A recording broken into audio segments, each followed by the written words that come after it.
Hi everyone, my name is ShihMing Huang. Thank you for tuning into my virtual talk today. I'm a senior air quality scientist and manager of wildland fire and smoke at Sonoma Technology, based in San Francisco Bay Area in California. In this talk, you will hear about the quantification of greenhouse gas benefits for diverse forest management activities in a statewide program. I'm representing the project team composed of scientists at Sonoma Technology, California Department of Forestry and Fire Protection, or CAL FIRE, and California Air Resources Board, or CARB.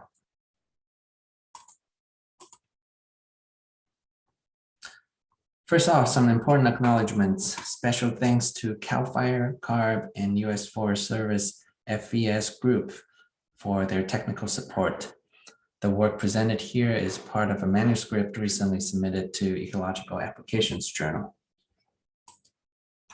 So what's the motivation behind the project?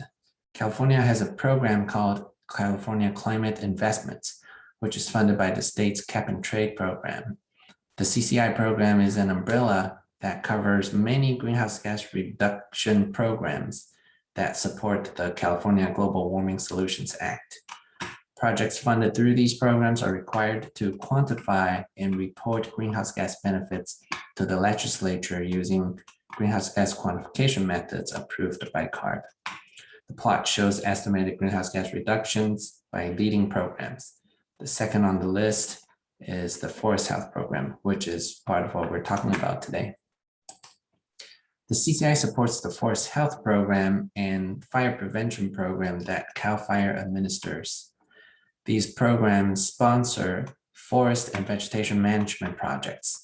The objective of the Forest Health Program include conservation, restoration, and improvement of the resiliency of the forests. The Fire Prevention Program, on the other hand, has the objective of reducing wildfire risks near communities. In this project, we quantified the greenhouse gas benefits of projects sponsored by these two CAL FIRE programs using the Forest Health Quantification Method. The Forest Health Quantification Method, or QM, was developed by CARB and CAL FIRE. The QM prescribes uniform methods for implementation in projects within the state. There are specific quantification methods for different management activities, including fuels reduction, pest management, reforestation, and avoided conversion. For each of these activity types and activity area, the carbon values must be estimated for different scenarios using a set of approved tools listed in the QM. Field information for these activities and publicly available datasets are used as inputs. Generally speaking, the QM estimates a greenhouse gas benefit based on the predicted differences in live and dead tree carbon within the treated area at the end of a project. FES is one of the primary tools used in the QM to estimate forest carbon and model forest management activities. The picture here shows some sample images from FES. On the left is the simulated stand at initiation of a project, and then on the right shows the stand at the end of a 60-year project where you can see the tree growth. Here's a glance at the size of the different types of forest management activities for which we quantify the greenhouse gas benefits based on the QM. In this project, we quantified 22 management activities from the Forest Health Program, including 10 fuels reduction, 7 pest management, 2 avoided conversion, and 3 reforestation activities. The total area by type are shown on the left for a total of 18,000 hectares of treatment area and 11,000 hectares of impact area. An impact area is the area surrounding the treatment area where wildfire risk can be reduced because of the treatment activities in the treatment area. Forest fuels reduction and pest management were the largest in terms of project area compared to avoided conversion and reforestation activities. In the next few slides, we will take a closer look at a couple of management activities through case studies. The first example is a reforestation activity. Reforestation involves the planting of new trees. up to a target tree density. The reforestation case study took place in Northern California on 668 hectares and involved the planting of over 500,000 conifer trees. For reforestation activities, greenhouse gas benefit is estimated based on the predicted differences in live and dead tree carbon at the end of the project period. We used a forest inventory dataset called LEMMA from the US Forest Service and Oregon State University in all of the activities we analyzed, including this one. We calculated the carbon values with reforestation in FES model using a 60-year project length and compared the results with the baseline without reforestation, calculated using the lookup table shown here from the quantification method. And we determined a pretty significant net greenhouse gas benefit of 421,000 metric tons of CO2 equivalent. This next case study is a project that includes pest management and fuels reduction activities over 4,600 hectares. As displayed in the map, there are 4 treatment activity areas. Treatments included prescribed fire, thinning from below, a combination of prescribed fire and thinning, and mastication. They were implemented in 2018 and carbon was quantified over an 80-year period. Input data used include landmark forest inventory data, CAL FIRE, fire probability map, and US Forest Service National Insect and Disease Risk Map, and also field data for treatments. The pest management activities yielded net greenhouse gas benefits over 100,000 metric tons of CO2 equivalent. However, the fuel reduction activities resulted in 79,000 metric ton of CO2 equivalent of emissions. So together, there was a net benefit of 26,000 metric ton of CO2 equivalent. Pest management has a strong net benefit because of higher baseline risk from pest compared to wildfires. So there was a much larger reduction in the risk of losing carbon over time with the pest management activities. Let's now look closer at the carbon data from FES. Again, we used forest inventory data in the FES model to estimate carbon, and we do that for 4 scenarios. Treatment with, so the first scenario is the baseline, which is no treatment and no fire in black. The density of carbon increases steadily over time, as you can see here, increasing by a factor of around 2.5 over an 80-year period. In the treatment no wildfire scenario in green, the density of carbon begins at a reduced value due to the carbon removed from the treatments and then increases steadily, approaching the baseline value at the end over here. In the treatment with fire scenario in orange, the wildfire is said to occur, there's a wildfire disturbance said to occur 10 years after the treatment. It reduces a small amount of carbon, and then the carbon increases steadily. In the no treatment with fire scenario in red, a lot of carbon is lost when the fire disturbance occurs because of less healthy forest condition to begin with. And then the carbon steadily increases again. The patterns here are representative of other fuels reduction quantifications.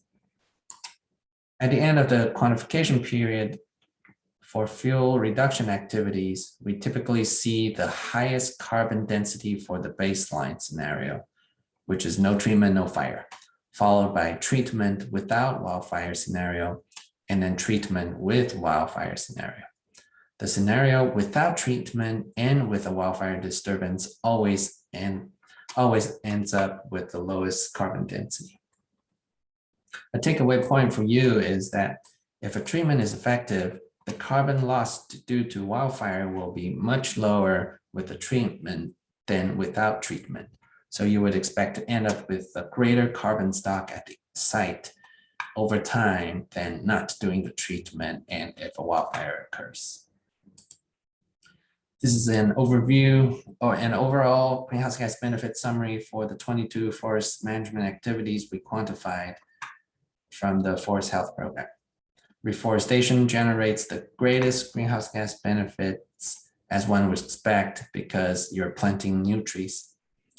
Pest management activities, which reduce tree mortality and avoid the conversion, which preserves carbon, also generate significant greenhouse gas benefits. Fuels reduction activities, including prescribed fires, in general produce net greenhouse gas emissions even after decades of tree growth, mostly because of initial carbon removal. Together, we report over 1 million metric tons of CO2 equivalent greenhouse gas reduction for these management activities. While the activity types yield different ranges of greenhouse gas benefits and emissions, it should be noted that other valuable co-benefits of these activities were considered as part of the CCI program, the California Climate Investments Program. The co-benefits include wildfire risk reduction, improved biodiversity, and improved water quality, air quality, etc. I've been talking about activities from the Forest Health Program. Now let's look at the Fire Prevention Program activities. We did the greenhouse gas modeling for 31 fuels reduction projects in the Fire Prevention Program, over 4,600 hectares treatment area and 46,000 hectares impact area. Mastication was the most common treatment, then with fuel pile and burn was the second, and then thinning from below was the third most common treatment. Prescribed fire was the least utilized method in the fire prevention program projects that we looked at. With the primary goal of community safety, many fire prevention priority projects occur along roadways in developed areas, where forest inventory data was a limitation for these projects. Typically, fuels reduction activities in the treatment area result in net greenhouse gas emissions, but the treatment has a positive effect on the greenhouse gas benefits calculated for adjacent impact area by reducing wildfire risk and potential fire severity. The average fuels reduction greenhouse gas benefit for the fire prevention program is a net emissions of 13.7 metric tons of CO2 equivalent per hectare. We use two approaches to quantify the carbon stock in the impact area. One way is as prescribed in the QM, where we use the reduced area of high severity fire in the impact area based on fire behavior modeling. And then an updated approach developed with CAL FIRE in this project takes one step further, taking into consideration the reduction in burn probability in the impact area after the treatments. And the updated method results in a larger greenhouse gas benefit because it considers not only the reduced area of high fire severity, but also consider the reduced burn probability. Overall, the impact area benefits calculated with the updated methodology offset 63% of fuels reduction carbon emissions compared to 2% with the original quantification method. The updated methodology is intended to represent more realistic benefits from a reduction in severe fire, as well as a reduction in the likelihood to burn. A few concluding points. The net greenhouse gas estimates here are conservative, and additional analysis will lead to higher benefits. For example, impact area analysis wasn't done for all of the forest health program activities. The net greenhouse gas benefit estimates are sensitive to their quantification period and model inputs, as well as some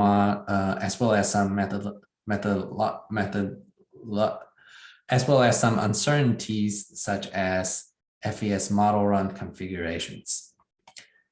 The Forest Health Program was designed to be a balanced program to support a variety of forest health activities, as well as have a substantial positive net greenhouse gas benefit overall. As we've demonstrated through this project, some activities result in net greenhouse gas emissions. However, they are still very important co-benefits to consider. Like we talked about, improved biodiversity, protecting the communities, etc. Also, as demonstrated through this work, a greenhouse gas quantification methodology like this can be applied as a framework to allow for making reproducible results and comparisons among a diverse set of management activities. This approach can help support the California climate investments and other large-scale climate adaptation programs to identify priority areas for treatment and support optimal forest management investments in the context of climate adaptation and mitigation strategies. This concludes my talk. If you're interested in learning more about the project, do not hesitate to reach out to us. Thank you so much for your time and attention, and I hope to talk to you all soon.